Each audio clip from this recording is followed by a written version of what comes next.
So the first story starts in Woodstock, Maryland. I am 14 years old and I am on the tin roof of a barn. And I am out in the middle of nowhere under a huge, dark sky filled with stars. My friends and I had hiked out a few miles in through cornfields to find this barn, where we would take LSD and lay out all night and contemplate the beautiful universe. And we did. One of the things that impacted me so deeply from that experience, which is why it has made it to this talk tonight, is that the quality of silence that I experienced that night forever changed the way I viewed the world and the cosmos. Because with that medicine in my body, in a huge area where this was 1994, so there were no like cell phone lines, I didn't have a pager, there was nothing, there's none of that. It was quiet, and I was so far away from people, but the quality of silence was a quality of fullness. Do you know what I mean? Have you ever been in silence that's so full, right? It's like everything is there in the silence, but it's through the silence that you experience that fullness. So that is my first story. That is how I came to understand the power of silence. The second story takes place in the Daintree rainforest of Australia. This is far north Australia, and I'm 24, and I'm studying abroad, and during spring break, everyone was going to party and the beaches and surf, and I went north, and I took walks in the woods with Aboriginal elders. And one walk I went on was with an older gentleman whose English was not great, so he had a younger man with him. And he was of the Kuku Yalinji people. And their people have lived on that land for over 50,000 years, uninterrupted. So there's something there. And I was walking through the rainforest with him, and all of a sudden he starts, and he starts making these calls. And we're all like, okay, is he calling a bird? And his younger guide friend says, no, he's calling the trees. Because you have to call the trees, and then the tree will tell you which one is ready to be harvested for its medicine. So he called, he listened to that big silence, and he heard something back. And then he walked to that tree that answered back, that said, yes, me. And he peeled back some of the bark and told us how his people use that as a medicine. We then walked further into the forest, and there was a point where he stopped, and everyone stopped. We were like, okay, what's happening? And he said, from this point, only women can go forward. Beyond this little clearing, there is a waterfall and there is a bathing pool where only women can bathe. And so the women who were in the group, we all said, he said, please go. Go, I want you to go see this healing place. This is where the women have gathered for thousands and thousands and thousands of years to do their rituals, their prayers, to ask for abundance and fertility and blessings. It's where they call and sing to the plants. So we women, without a guide, we walked through the forest, and we could hear, we listened for the water. We heard the water, and there was this beautiful, big, clear pool, and this waterfall running in. And in the center of the pool was a big stone with 2 red footprints on it. And I don't know if those footprints were maybe painted, maybe they used some sort of plant material to make those footprints. Maybe it was iron that just deposited that looked like it. I don't know. But I know that when we walked into that sacred space and we walked through the waters and we put our hands on that rock, something powerful had happened in that space, that there had been generations of ritual and community gathering and wisdom that was still there in the land. It was still in the water, still in the rocks, still in the plants around. And at that moment, that's when I learned the power of community and communal spaces, and the magic that can happen when people gather together intentionally on the land. The third story is now, is my life now. Like, I get to go in the garden on my land with my 2 daughters, and I get to grow herbs, and I get to make medicines. I get to make fairy crowns of cleavers and dandelions. I teach classes in my garden, and I am living now an experience of the medicine of the plants. And the medicine of the plants, not just like making medicine, like, oh, you've got a cut or a burn or a sting, but like medicine. The medicine of place, of plants, of growing, of working with the soil, of seeing them grow year after year, and having my daughters with me, learning, knowing that last night when my dog got in the trash can with some glass in it and cut her face, my 9-year-old said, I'm gonna go get the yarrow, Mom. She ran down to the garden, got the yarrow, and my dog loves to eat. So it's hard to like keep the yarrow on his lip because he wanted to eat it because he's used to eating herbs, but she knew what to do. The dog knew what to do. We all knew what to do. And that was medicine. So tonight, what I want to share with you, I have this handout. It's really nice. You'll grab one later. And this handout has nettles, it has bee balm, it has a bunch of facts. It tells you what the herb does for medicine. It tells you traditional uses. It tells you the magic. And it has documented, scientifically based resources.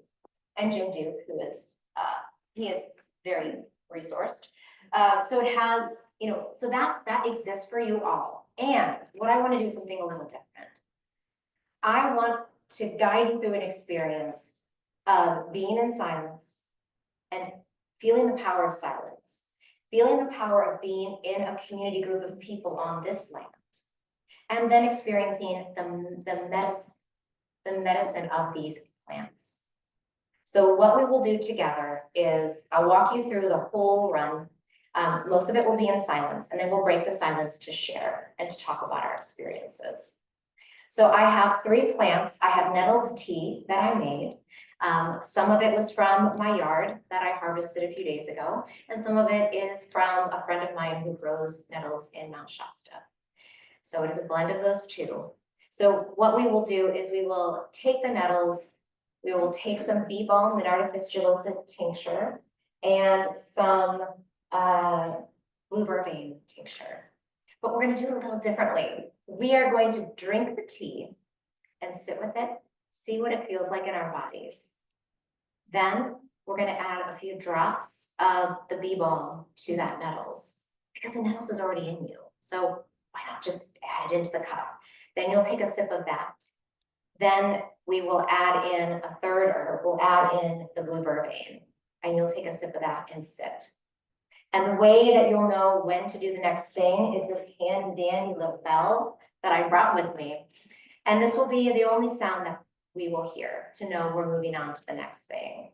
Otherwise, we're going to just sit in the fullness of the silence and see what we can hear in that stillness from what the plants might be able to share with us. Okay, how does that sound? Are we okay? Good with that? Okay, for the folks online, you're like, I don't have these herbs. So if you want to run right now, if you've got some herbs in tincture form, if you have nettles, if you have bee balm, if you have blue Vervain, you can take those. If you have flower essences, if you have other herbs that you want to work with instead, you can use those and sit with them at home too. So that way you can still be a part of the sequential experience, this group hive experience, and do that from wherever you happen to be right now. Okay? All right. So I will start with the bell. That will start the silence. We will then go get your nettles. I have some pens there if you want to take notes of what your experiences are. Between herbs, I'll give you a little bit of time. If you want to grab a handout, you can grab it now, you can grab it at the end. People could silence their phones if they haven't. And if folks could silence their phones, that would also be lovely. So take a moment.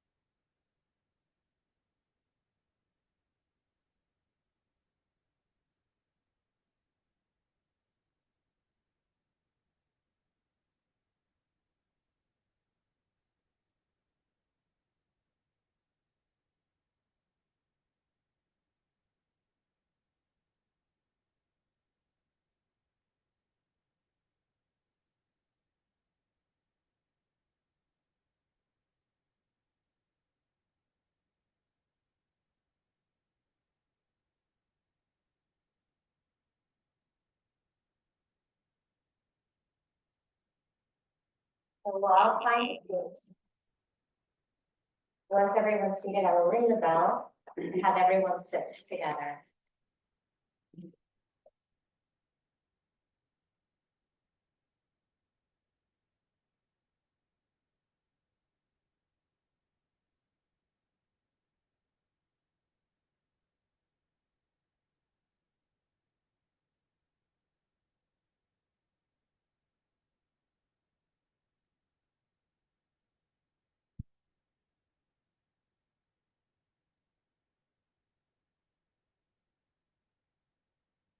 At any time, to close your eyes or keep your eyes open.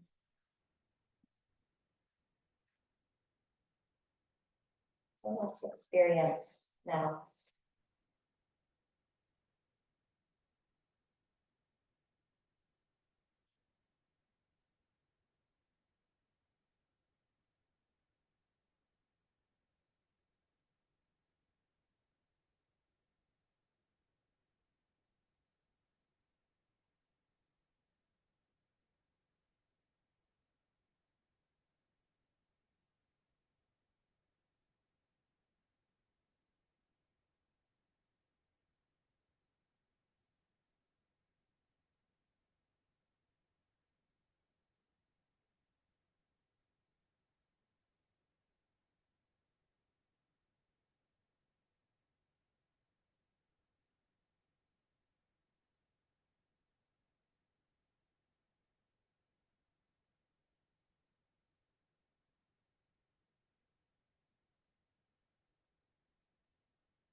Where it goes in the body, where you feel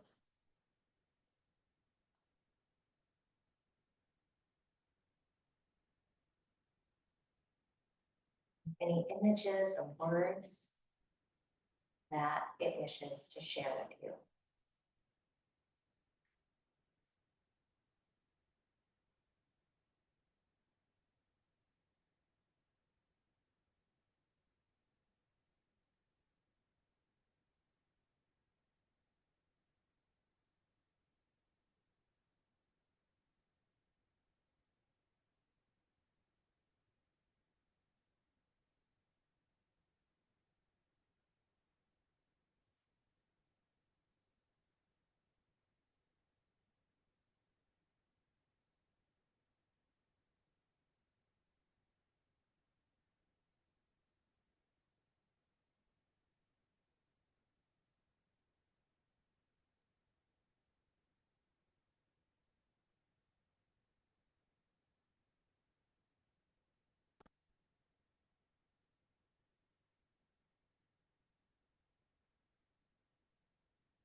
Deep breath.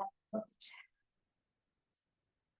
you'd like to jot down any words, notes, if you want to draw something that came up for you, you can do that on the back of the paper. You know, so just continue to sit with your eyes closed. And help us.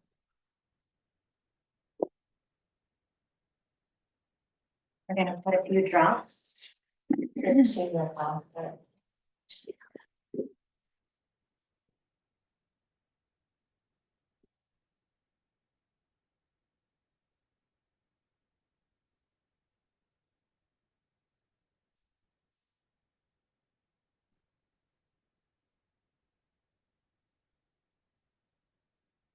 Bee Balm.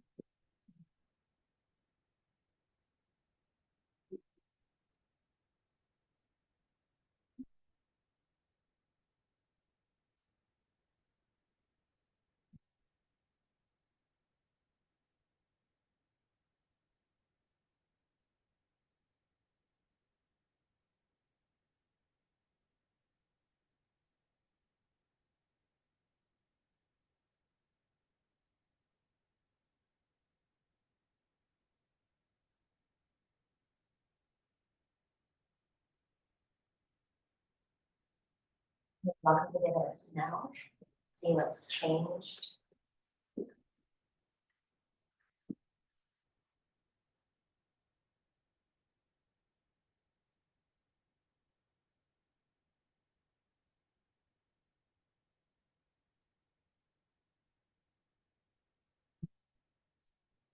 This is Bee Balm, and I have this Chalisa.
And listen in.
Everyone, deep breath in,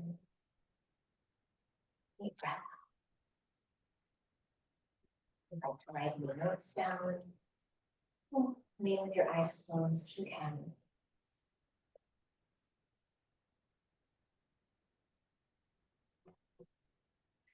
It's the minute I'll ring the bell, and we'll start moving our last herb into your cup.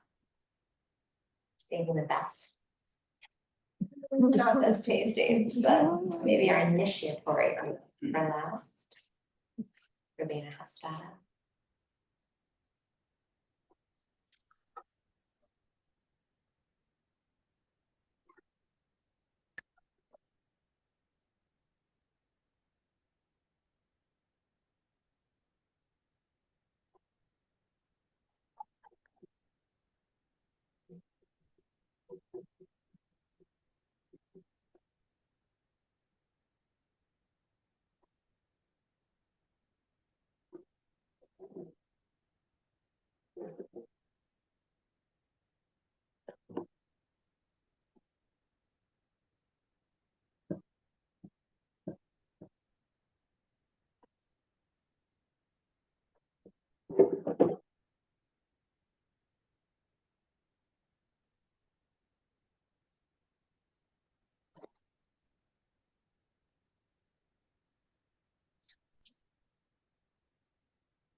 San Vervain.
That's what comes up in space.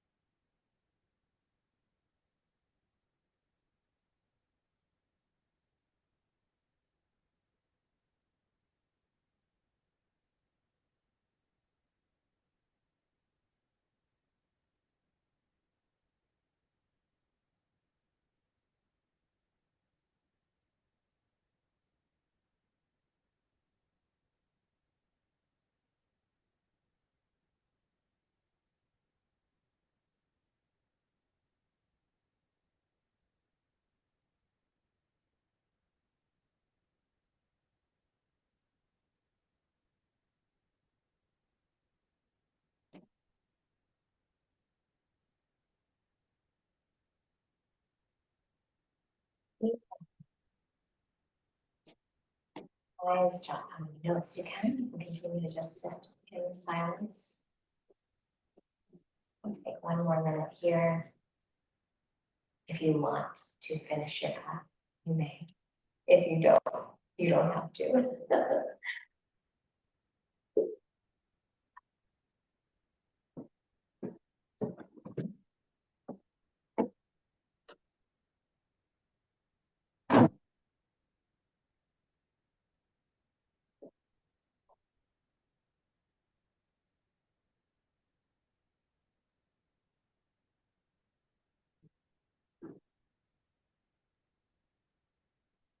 This communal space that we held together with these plants, I want to open up communication between us now. So if you could turn to someone who's next to you or behind you, if there's no one next to you, find someone and just share what was your experience and what was it like.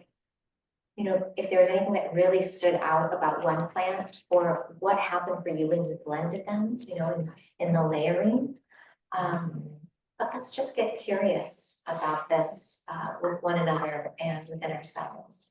So we'll take maybe about 5 minutes to share, and then we'll come back and talk together.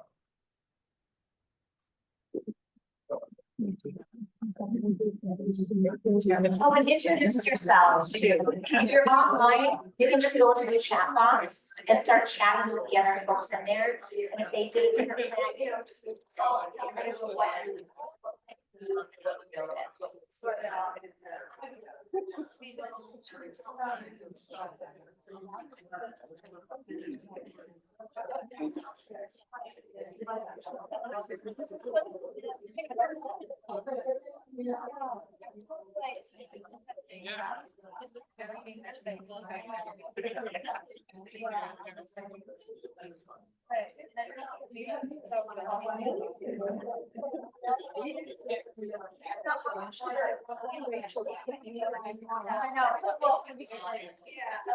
No, so like, there's supposed to be sounds. They came in late, they like, so then they're just like silent, you know? Like, well, I was trying to like, but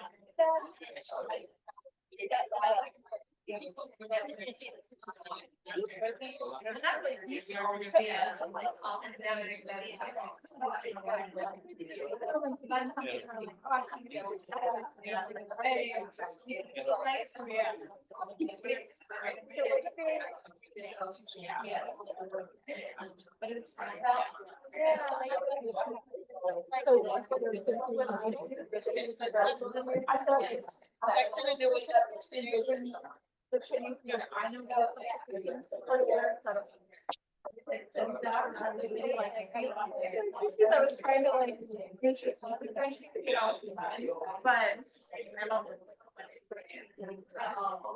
So, I don't think it's playing.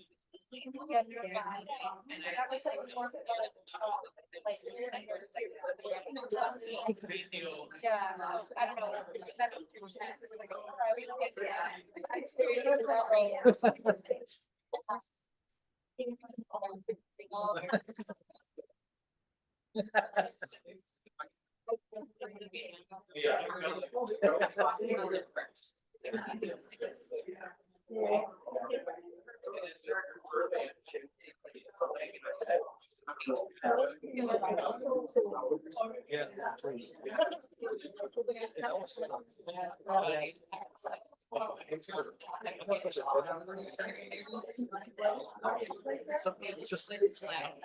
Something I felt like it actually. I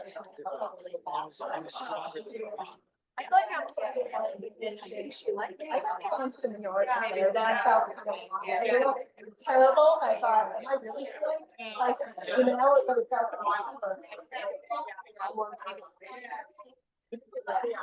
but it's just, you know, So we'll take 1 more minute to belly shot, make sure both people share.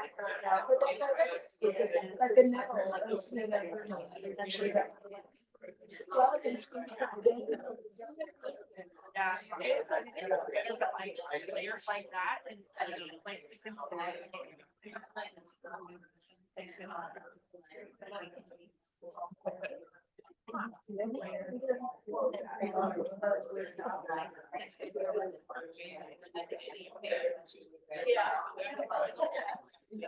Nobody's meeting, just to make it.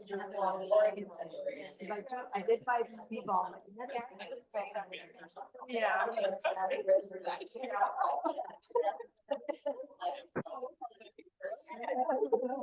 All right, everyone. Like a buzzing little beehive. I love it.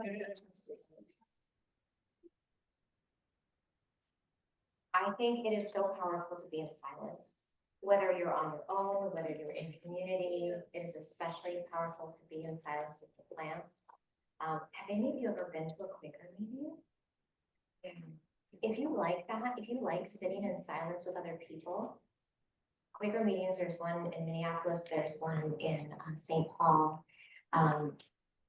It's just a place of sitting in quiet with other people. And I think that's, you know, there's so much there's like so much sound and noise and talking, which is great. We need that. And we need more silence, I think, too, so that we can hear things. Yeah. Right?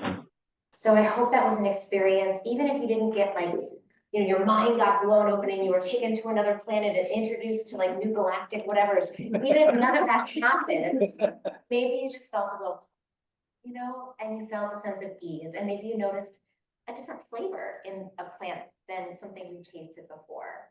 So sometimes just the act of like calming the nervous system through silence. It can be enough to let new things can bubble up.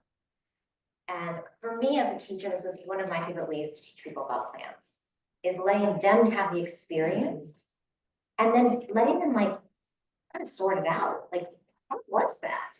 And then of course, you know, herbalists who maybe have more experience can say, oh, well, the reason you might have had that, you know, you saw the dragon come up is because, you know, it helps disperse heat. And, you know, dragons breathe fire. Or, you know, they can help you make these associations, what they've learned from the plants. But when you have an experience in your own body that like, you won't forget it. So I have a feeling, how many of you are new to nettles, have never had nettles before? Okay, nettles is the gateway drug. It's a gateway herb. So, so once you have nettles in your body, it like tells everyone else to come in. It's like that, like nettles gets the party started. So that's another reason I chose it, not only because it's everywhere, but because it's a great first herb. It's a great first introduction to the plant world, because it's gentle, right? It's like, well, you tell me, what is it? What was it like? And I'm gonna just repeat it so that people online can hear, but anyone want to raise their hand and tell me what their experience of nettles is like? Caitlin. So when I was just holding a cup, I could feel it. It was vibrating, but like you'd think of it, it's with the little things, you know, the little pointing things, but it was in my cup like that. Yeah. And then when I took a sip, my whole body was like a wave like this, just gentle wave, but it was rooted. So, you know, like watching grain in the wind, it was like that. Yeah. And what else? Yeah, I could feel that. And then I heard relax and be calm. So for those of you online, Caitlin said that she had the experience of just holding it in her cup, having sort of the feeling of the energy of it, like the zingers, you know, 'cause it's a stingy nettle. It has that name for good reason. It has little formic acid filled needles on it, which really hurt and sting, if you're not, especially if you're not expecting it. So she felt that even just holding the glass. And then when she drank it, she had this sort of wave-like feeling of like grasses in the wind. And then the words were relax and be calm. Yeah, beautiful. And it's such like, I think of nettles almost like, it's like a mother herb. It's, to me, even though it's like spiky and, you know, Culpepper says it's related to the planet Mars, it's also, for me, it's like mother's milk. It's full of iron and nutrients and minerals, and it's food, and people can survive on it. It's so high in protein. It's actually the highest source of plant-based protein. So, and I know Lisa just made some nettles pesto. You can actually grind up nettles leaves. It's out now. Like, now is your time, is your moment to go out with your gloves on and harvest it and make your pesto. I like to make it, I just like to stir fry it. I'm Italian, so I like to do like garlic and onions and ramps and just make it super stinky and eat it. It's really good. But you can eat it like food, and it's super high in protein, fiber, and all minerals. So there's a feeling of like, I almost feel like it's calming because it's like satisfying. It's like, oh, that's what I needed. Now I'm good. Yeah. What else? What else did we experience? For me, yeah, I definitely felt that grounding, calming feeling. And it felt like sort of a little cape around me that wasn't too heavy or too light. It just felt comfortable. And I felt a relaxation in my upper body too, like throat, shoulders, you know, all the places that always get tense. Yeah, and also in my mouth, it felt really moisturizing and clean. Beautiful. So you said the word grounding, the cape, you know, this was used in textiles. So it was actually used to make robe, and, you know, it was used to make clothes, like rough clothes, like, you know, nothing like silk. But it can be used to make clothing and to make, and I almost think about the cape too as like protection.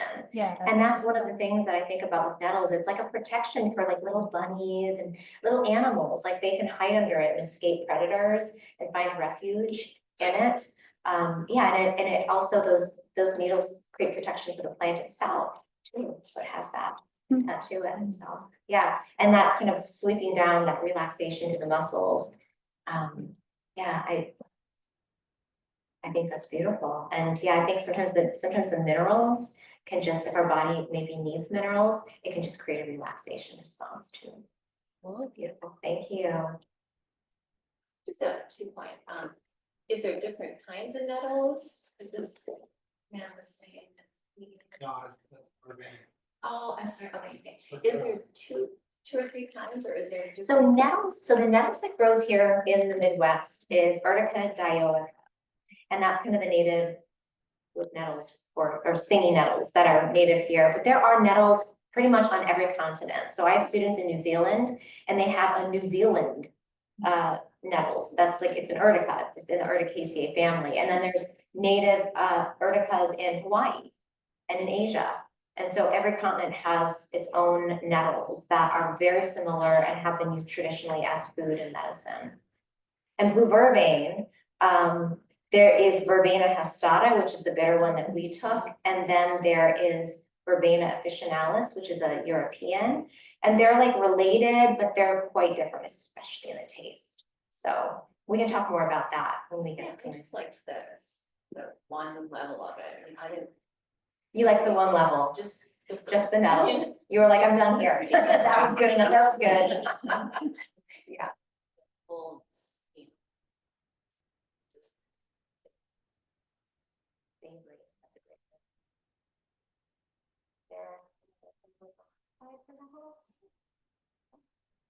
So the most unusual thing I got was, at the end, I got Mount Shasta showing up my inner vision light. Ah, and that's where that's where these nettles are from. Yeah, That's cool. yeah, so I picked up on that energy. Beautiful. See? Wow.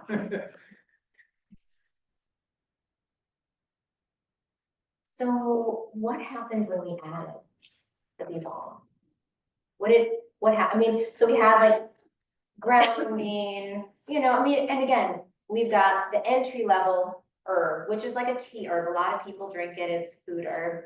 We added in something that is not a food herb. I mean, people typically don't eat this like they would eat nettles. It has a very different energy, doesn't it? And a very different taste profile. So what happened when the Bee Balm hit you?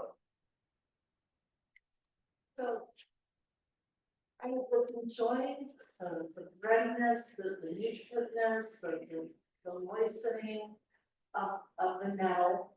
Like I know that it does, it's so lovely, and I work with Bee Balm all the time. When I smelled how strongly odorous your tincture was, I thought, oh, this is good.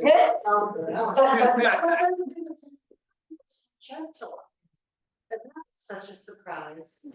But then the combination of the two, I went from the sensation of, nutritious bread of the nettle to now we're brewing beer. It made it, because you put the hops in there, you get kind of those spicy notes, but it was so gentle. It was just like the nettles kind of was like, yeah. Let me serve you this. Could anyone pick up what kind of alcohol I used for the Bee Balm? Brandy. Tequila. Yeah. Yeah. It's pretty good. I mean, good things happen with tequila anyway, so you add some Bee Balm and really good things happen. The spicy notes of the Bee Balm, when you add the tequila, I feel like it really lifts up those spicy notes. But then the kind of heaviness, I think brandy's similar. Brandy's kind of oaky and heavy. So the oakiness and heaviness does kind of bring it down a little bit. But with the tequila, it like maintains the party. It like maintains the sparkle a little bit more. Caitlin. It changed my wave into a spiral, but it opened my crown chakra immediately. So it was probably the tequila. I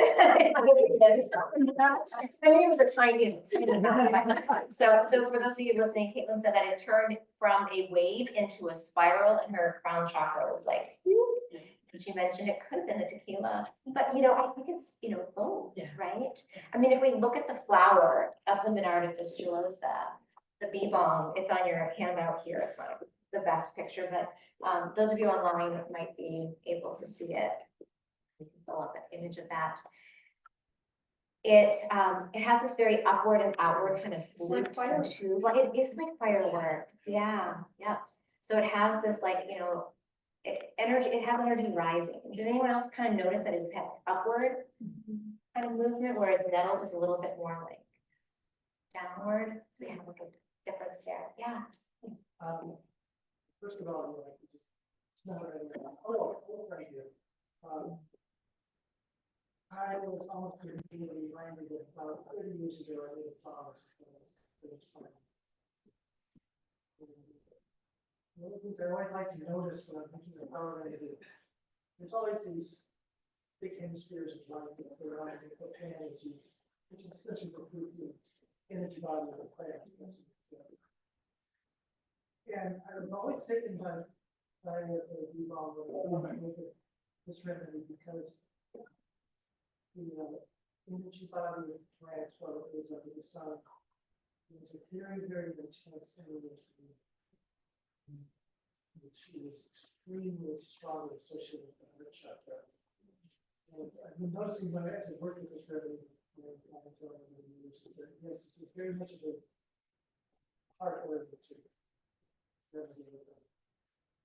asterisk. That's not really. What I particularly noticed, and I think I had a conversation with Gabby on this one, it seems to work best for people who have an artistic disease. Oh, interesting. So if you just have that more of an artistic quality to it, then it will get into the heart. Yeah.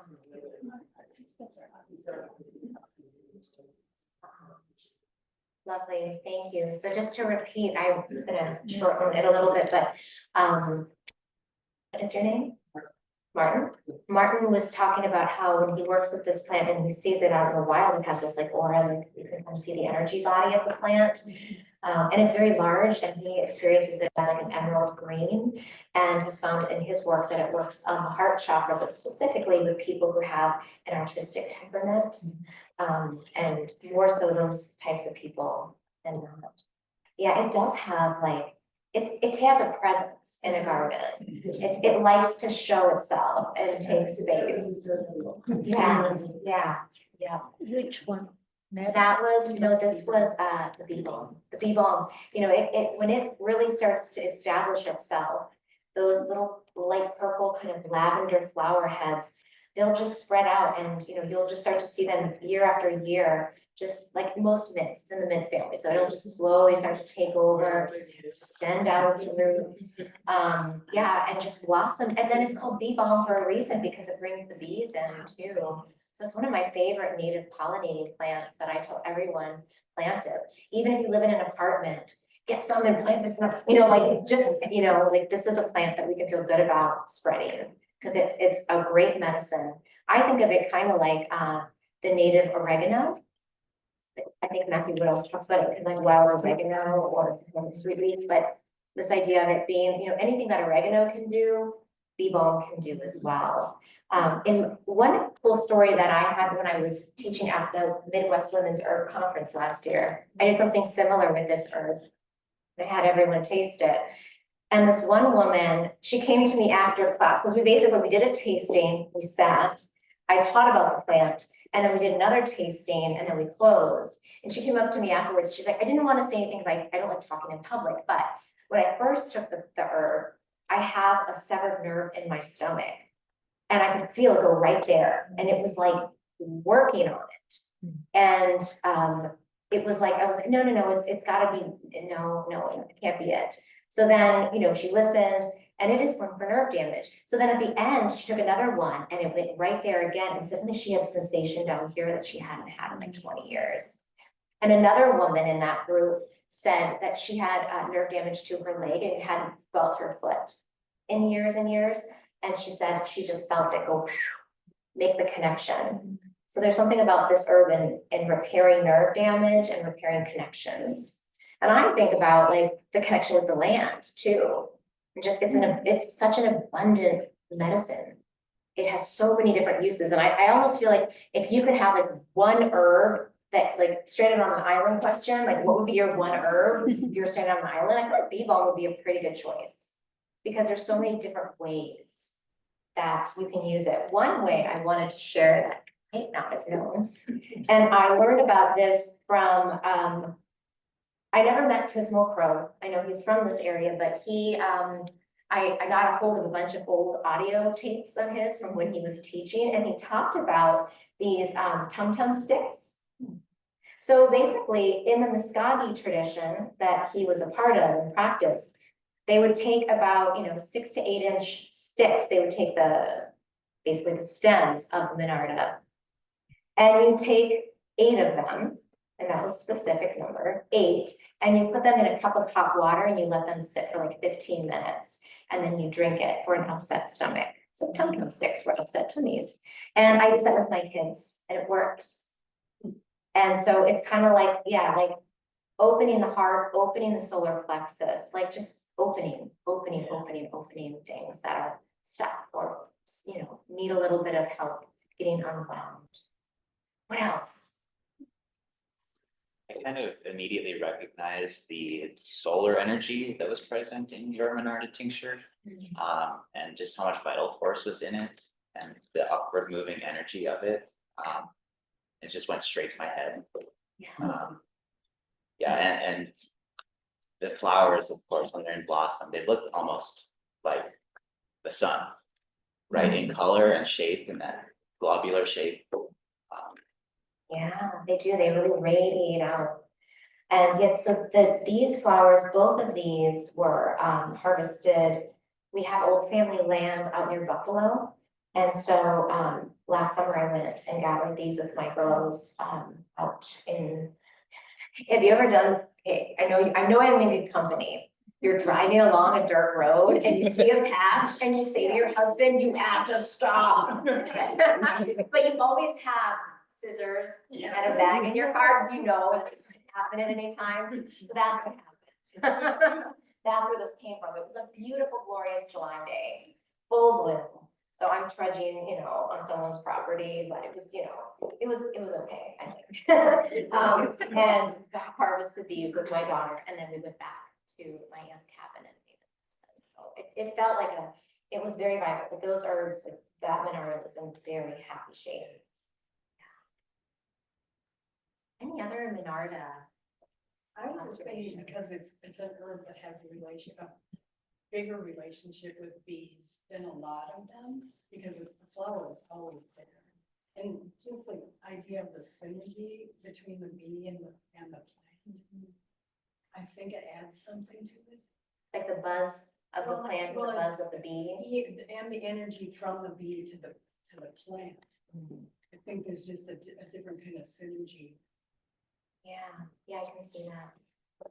Another memory that I have that was so cool, I worked on an herb farm in Asheville, North Carolina when I was in school. And my job was to pollinate tomato plants in a greenhouse. So I got to walk around with this wand that vibrated and like touch flowers like all day, all summer. It was the best job. But I was like, because I felt like a bee. I was like, this is what bees get to do all day.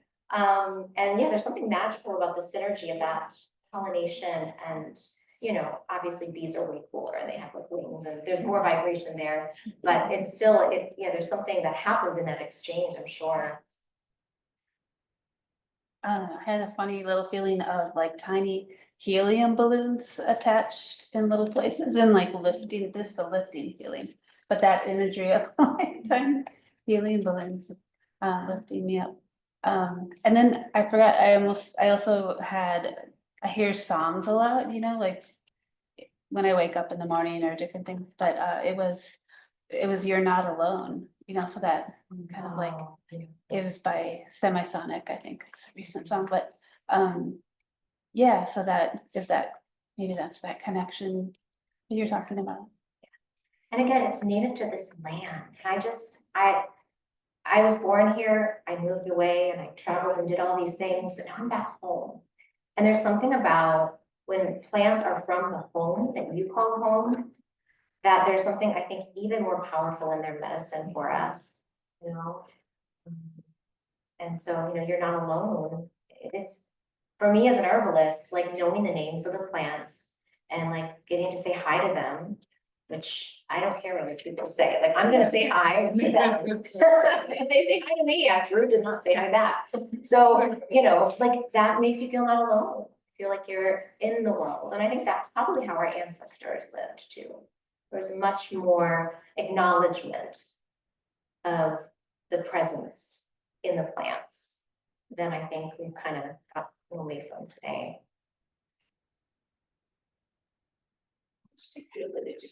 How much tequila did I put in there? I mean, so it's actually not that much. Let's see. It's a 1 to 8.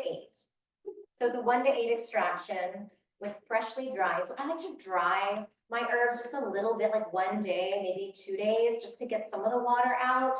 That way I can get a little bit stronger of a tincture. So that's maybe why it tastes a little stronger.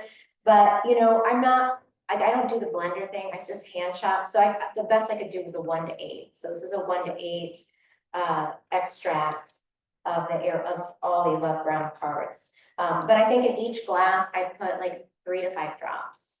So that's like, you know, not too much, but You do all aerial parts, stem, leaves, flowers. yeah, I mean, I sometimes keep the stems to make the sticks out of.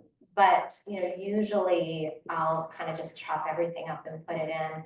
But if I'm really trying to get it like super strong, then I might not leave the stems in, because you know, it's like they take up a lot of space. It's hard to stack. So I live in the suburbs.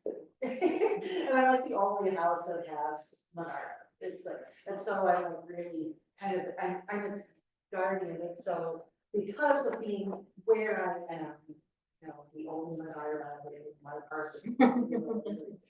I learned how to harvest the monarch so that it's not one and done. And so I learned that if I just pull the individual flowers, because it's a compound flower. Yeah. If I pull the individual flowers, save those up to do, you know, honeys or Nice. the plant is stimulated to regrow each individual flower. Out of that The same bees base. comes back on that same base. Wow. The bees can come back day after day. New flowers. Amazing. And little bees are just these new flowers. And so I've been able to like and so the flower remains productive, it extends their blooming season. I'm gonna try that. Amazing. Thank you. Getting to know this plant and how miraculously it just is like, oh, you like my flowers? Have some Yeah. more. Yeah, it feels very generous, and in my garden too, like I have it for different patches. Yeah, for people who are listening, here is a cool tip. You can actually pull out the individual flowers out of the base or the head of the flower, and it will grow back the individual flowers. So I guess you're leaving the seed, or you're leaving Yeah, because the seed in there, and it flowers, just keeps, which are actually a whole flower, they'll just slide. they'll just slide out like a honeysuckle, and then it just grows more of those little honeysuckle flowers. I love that, okay. It's amazing. I feel like the plant likes that too. I feel like the plant's like, ooh, that tickles, and then make more.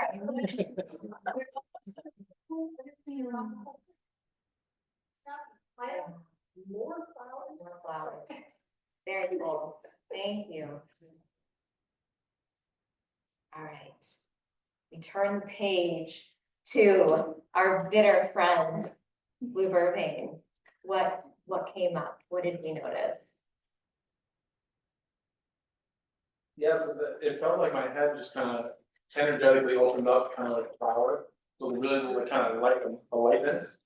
And then eventually, like right in my jaw on the left-hand side, it was like almost like a twitching, like that kind of twitching, and then moved up. And I only chew on this side of my mouth, so this side is overdeveloped. You know, like it's bigger. So and I know Blue Vervain works on the jaw. And you felt it go there. And yeah, so it was really interesting to notice it, like literally twitching, almost like a little insect that was like crawling there. So it was interesting. Very cool, thank you. Yeah, that's one of my favorite uses, is for like TMJ and then like tightness down the sternal Sternocleidomastoid, Yes, yeah. that one. And then down the trapezius and like this whole area that gets really tight, it works really well for, but that's cool that you had on the side that you know is more of a tight, tense side.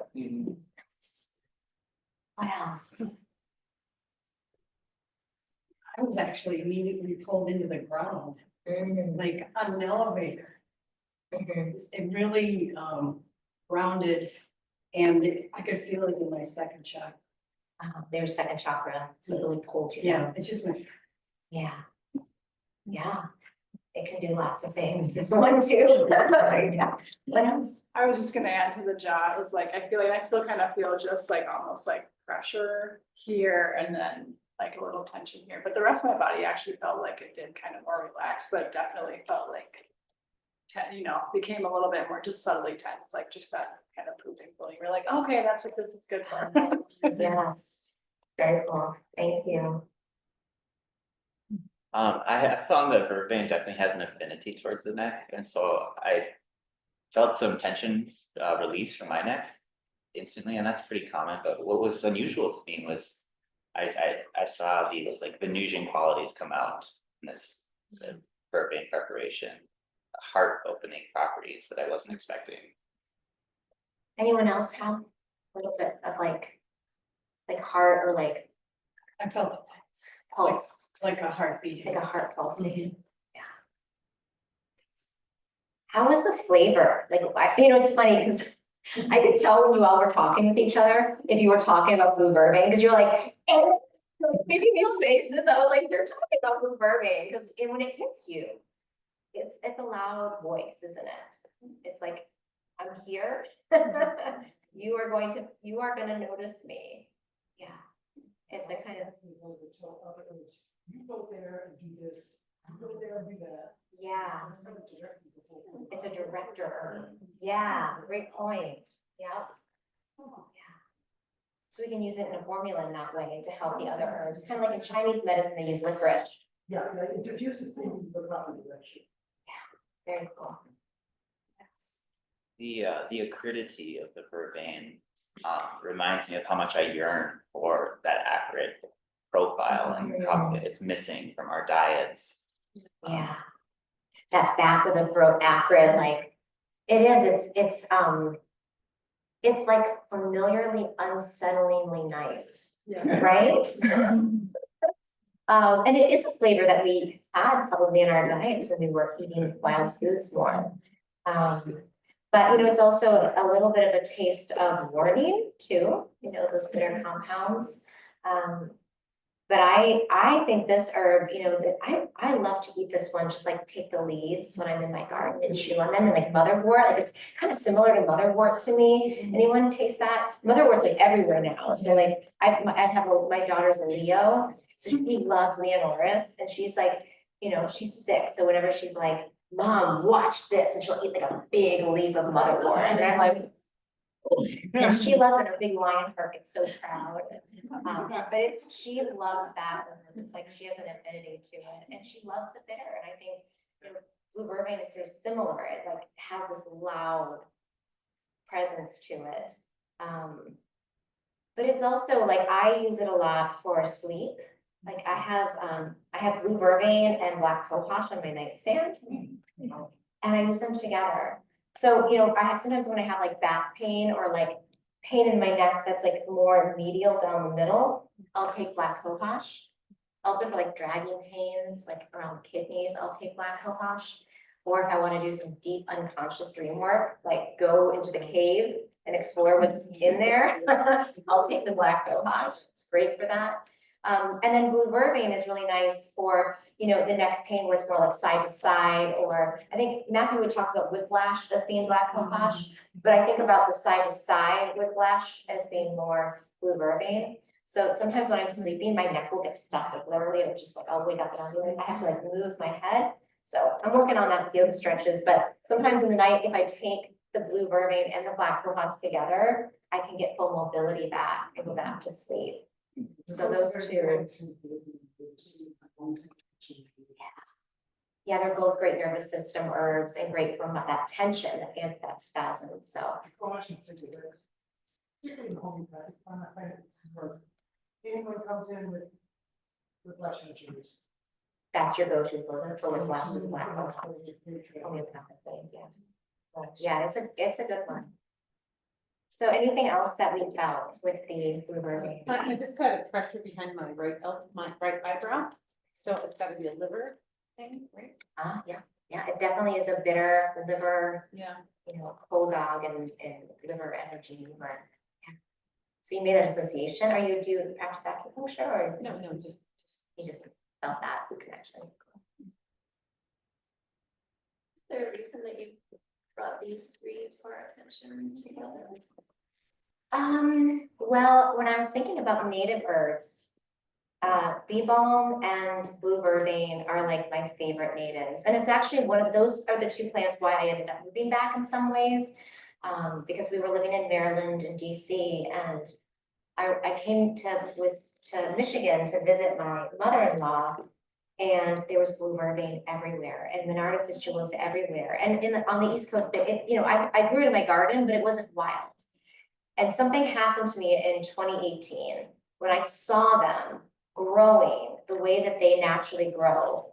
I was like, what am I doing? What am I doing with my life? I need to go home. So we had a yoga studio in downtown in DC. And so we closed our studio, and then COVID hit. We were like, where are we gonna go? And I was like, I think we're gonna go home. And my husband actually grew up here too, so it kind of worked out well. Those two herbs, that they were kind of like, they've been powerful allies for me in my physical body, and then also just sort of on my spiritual path. And then again, nettles, I use it because it's the gateway and because it's everywhere, and it told me, it's like, I'm coming, like, you can't leave me out. I'm everywhere, like, I need to be here with everybody. So, but in this order, I think it was just, I thought the tea would be a nice base and a nice introduction for those of people who maybe haven't had experiences with those stronger herbs. And they're all native, and that was something that was important to me, was to speak to herbs that everyone can find here. Any other questions? Let's see, we have a few more minutes before we close up. I'm happy to blab on about these plants, or if you have other questions, I can. Is there any dangers of combining them at all? Just wondering. I don't think there's any dangers of combining them. I mean, with all herbs, we want to exercise caution. One of the things with nettles, people talk about it being, be careful with people who have mast cell activation, but I've actually found for a lot of my students and clients, it actually helps bring down histamine response, even though it has histamine in it. It actually seems to decrease mast cell activation and like lower incidence of people having those strong reactions. But that's one that you'll see like in papers and in research, they'll say, avoid it if you have mast cell activation syndrome. I mean, I drank it when I was pregnant, I drank it breast. I mean, it's pretty safe, like it's a food herb. So I think nettles is one of those that I feel really comfortable giving most people. Obviously, there are people that are allergic to nettles, like allergy. And so you would not want to give them this herb because they would have an allergy to it. Lisa, is there anything that you would add to contraindications for nettles?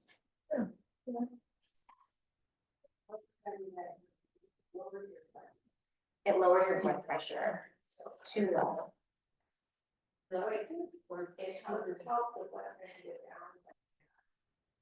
Yeah, so it's a diuretic. So maybe what happened is if her blood pressure was being caused by excess water, or maybe the diuresis lowered it too much. Did she go from high blood pressure to low, or was she just regular to low? I think she was High to low. Well, that's awesome. But it went too low. So yeah, so maybe it's a dosage for her, or for them, they may need to then be careful with the dose. But yeah, it is a diuretic, so you do want to be mindful of that. It can dehydrate you. So usually what I tell people is like, if you're gonna use it, I like to make it overnight for infusion, and I drink it first. I drink like maybe like half a quart of water, a full quart of nettles infusion, and then I chase it with like 3 or 4 different quarts of water, because it really gets things moving. It's also detoxifying. So you want to have water in your system so that whatever it's releasing, you can release out. I think, you know, lately, not so lately, but it occurs to me, somebody said it recently, that they developed an allergy to nettles because they took it too often for too long. Oh, interesting. And so I think, you know, that would be the only thing to, you know, consider. It's, you know, the seasonal use of herbs. Yeah. You know, really, there's a lot of nettles now, yes, nettle city. And then there will be other plants to eat and to use as medicine and everything in moderation, I guess. You know, not hanging too heavily on one plant. That's a great point. So for those of you who are listening, Lise Wolf was just saying one thing that she saw with someone who had a reaction where they were taking it too much for too long, and they started forming like an allergy or a negative response to it. So yeah, I mean, that can happen. You know, I usually tell like my clients with like tea herbs, like take the weekend off, 5 days on, 2 days off, 5 days on, 2 days off. And that's a pretty nice rhythm. But yeah, seasonally it's really nice to be able to harvest and use what is seasonally available, because usually that's what our body needs anyway.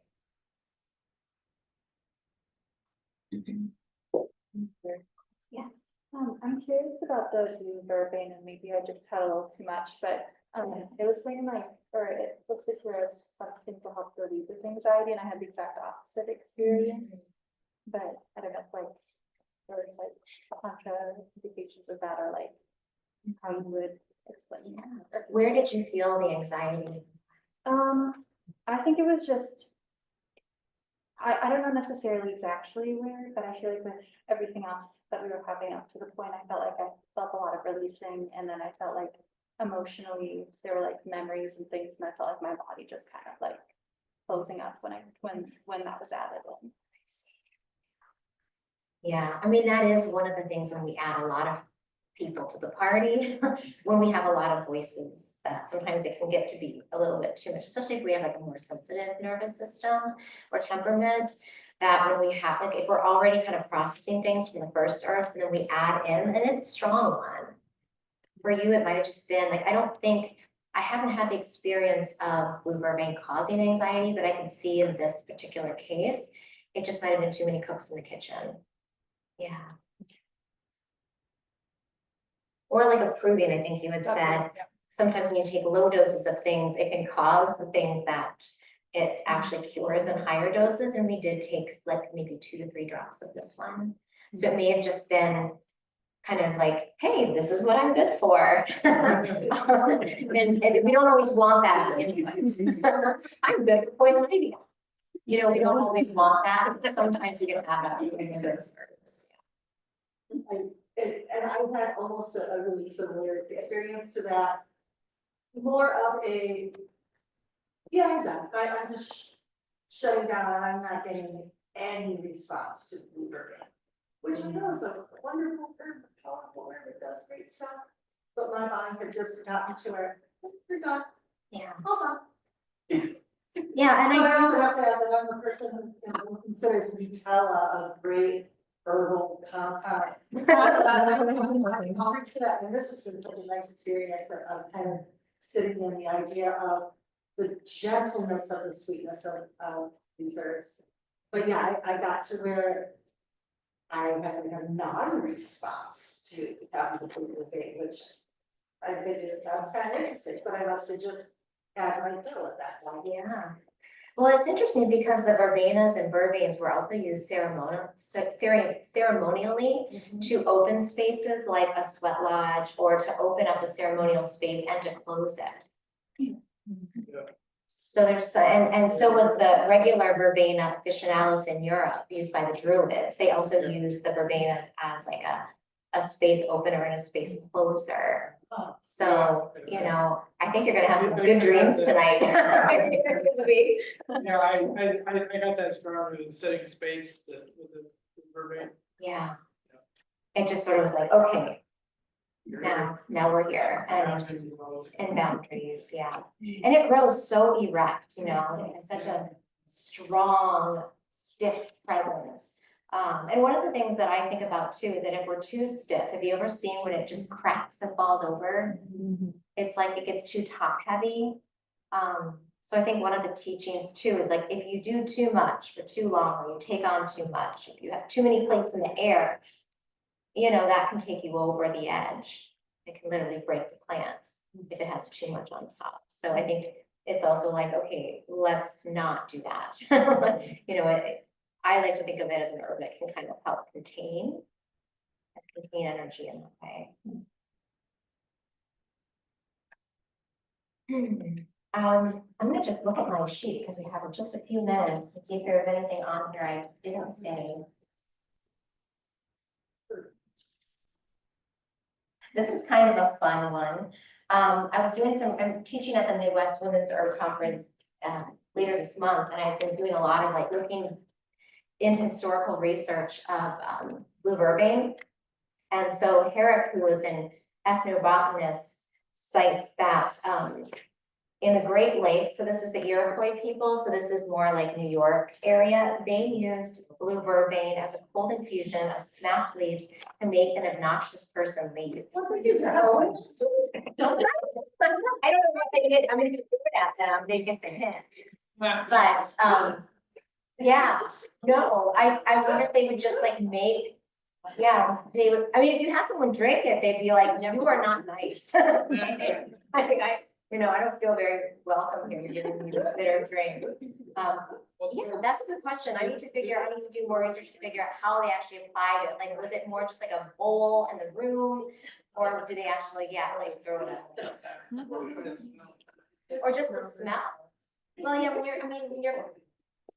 I do like to brew it as a tea. So one of the things I found is, like when my neck gets really bad, I brew it as a tea and it tastes so bad that my neck will come back online really quickly.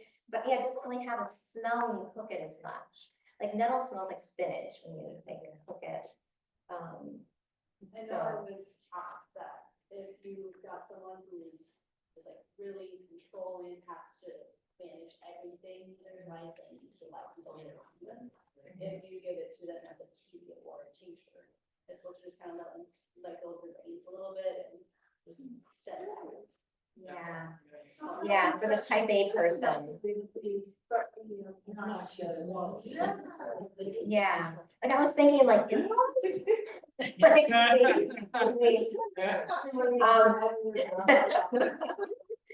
and then another thing that's really interesting that I do in my home sometimes is, and this is something that I learned from Tismel's work, was that using bee balm and brewing it in the house like a steam was used to dissipate anger in a house after a fight.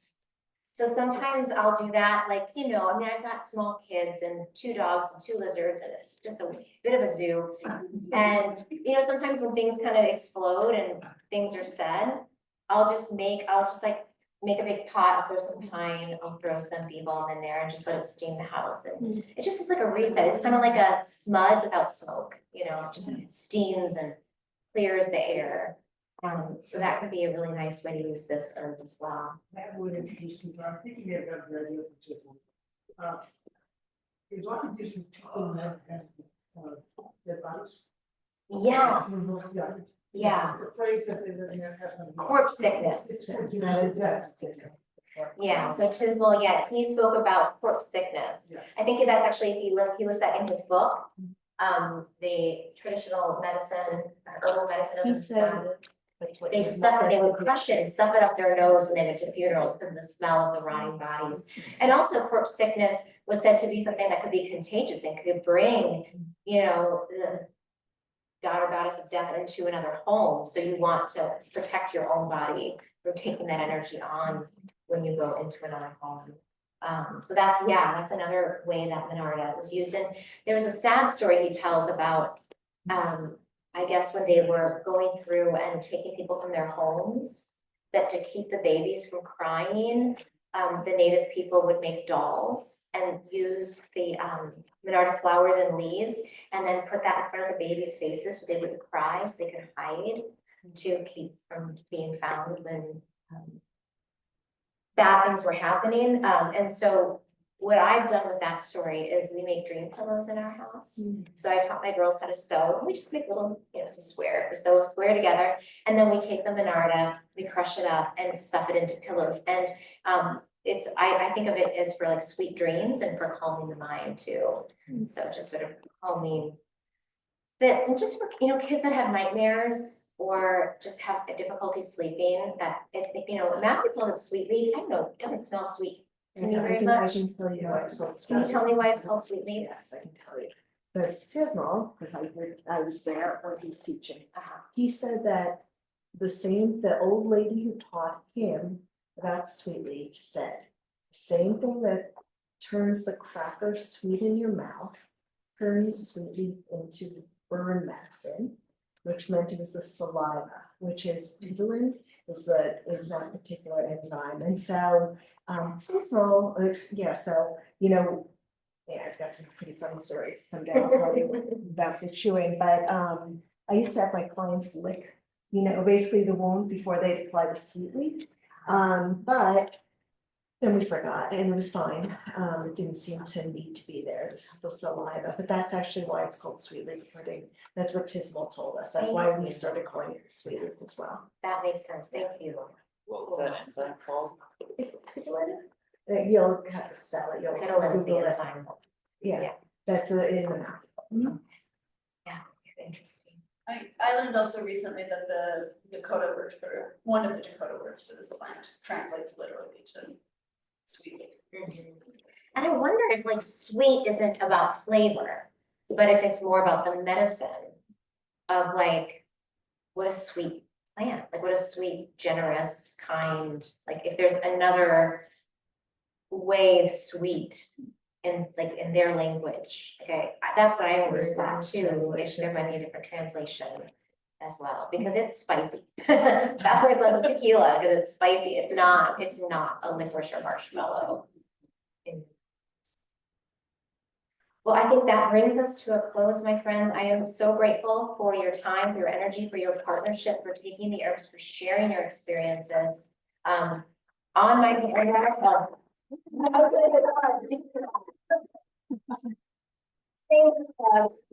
so if you want to learn more about my work, my website is on the bottom. I'm on social media and I have a YouTube channel. I post new videos every Monday. I just did a whole series on the Neolithic goddess and how different symbols in goddess worship were used, and then pairing a plant with that to work with for that particular symbol. So that was a really fun series that I finished recording today. So you can find me there. And then I also offer garden gatherings at my home in the Deep Haven area. So they're starting on May 31st. So you can just come to my garden. It's donation based. We spend 2 hours sitting in silence, and then we draw plants, we make art, we make medicine. And I usually have a theme that we kind of like meditate and think about. So if you want to join me, it's open to all. And you can go to my website, stackandserve.com. Thank you all so much, and enjoy the rest of your experiences with the herbs. And if anything comes up in your dreams, email me. My email is here too. I want to know how they are advancing in your psyche as you believe.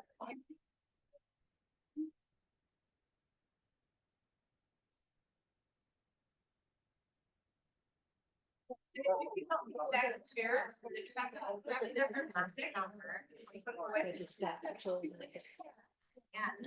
has to stack the chairs.